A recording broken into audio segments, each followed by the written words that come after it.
Assalamualaikum warahmatullahi wabarakatuh. Nama saya Isyara Hana Binti Syamsuri. Nombor matriks 084701 dan saya Najah Wajihah binti Zakaria. Nombor matrik 085172. Pada hari ini kami akan memberikan pendahuluan bagi fiqh ibadat.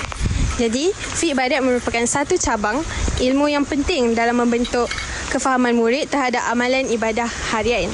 Jadi, salah satu ibadat utama dalam Islam ialah solat yang perlu difahami dan diamalkan dengan betul sejak peringkat awal. Oleh itu, poster ini memperkenalkan inovasi permainan dam ular sebagai bahan bantu mengajar bagi topik solat untuk membantu proses pengajaran dan pembelajaran menjadi lebih jelas, menarik dan mudah difahami oleh murid. Nama saya Nur Azrin Syafiqah binti Dahmid, nombor matrik 085833. Hari ini, saya akan membincangkan tentang permasalahan kajian. Murid sekolah rendah didapati bahawa kurang memahami tentang bacaan dan rukun solat dengan betul, walaupun mereka telah diajar sejak peringkat persekolahan. Assalamualaikum, nama saya Nur Hidayah Syakira binti Radin, nombor matrik 085742, ingin membentangkan tentang objektif. Kajian ini bertujuan menyelesaikan isu penguasaan solat murid sekolah rendah dengan menggantikan kaedah hafalan tradisional kepada inovasi gamifikasi yang lebih interaktif dan menyeronokkan. Nama saya Nadia binti Muhammad Fadisha, 085545. Hari ini saya akan membentangkan tentang dapatan kajian. Berdasarkan dapatan, yang pertama ialah solat, iaitu solat ialah fardu ain dan perlu dilakukan dengan khusyuk. Sesungguhnya beruntunglah orang-orang yang khusyuk dalam solat. Surah Al-Mu'minin ayat 1 hingga 2. Yang kedua pula ialah pembelajaran murid. Menuntut ilmu adalah kewajipan dan perlu dilakukan dengan kaedah yang berkesan. Menuntut ilmu itu wajib ke atas setiap Muslim. Hadis riwayat oleh Ibnu Majah. Yang ketiga pula gamifikasi, iaitu penggunaan permainan interaktif membantu murid belajar solat dengan lebih baik. Sesungguhnya Allah mencintai apabila seseorang melakukan sesuatu pekerjaan dengan sebaik-baiknya.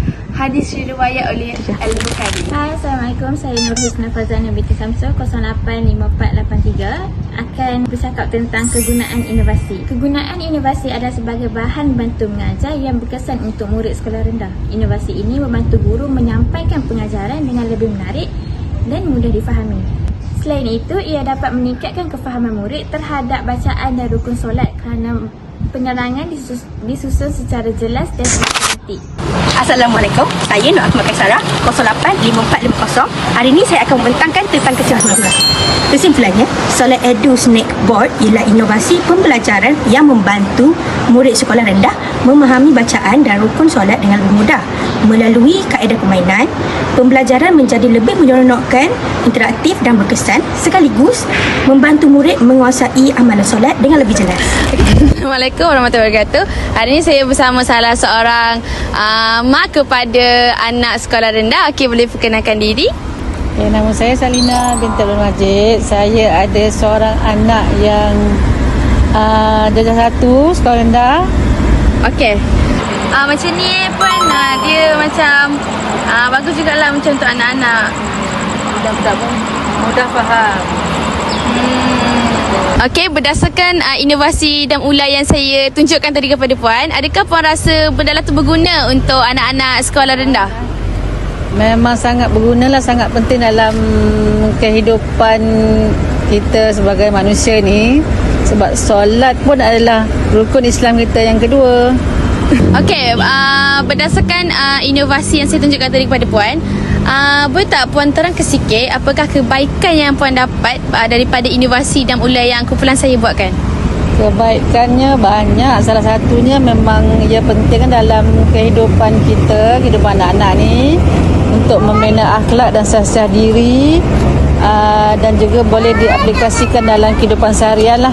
Okey, puan rasa ada tak penambahbaikan yang puan nak bagi kepada kami, sebab ini pun first experience kami, jadi ada tak penambahbaikan yang puan nak buat? Daripada apa yang saya tengok yang awak buat inovasi tu, saya rasa okey lah untuk kanak-kanak sekolah rendah ni. Maknanya dia orang akan faham lah apa yang awak cuba nak sampaikan.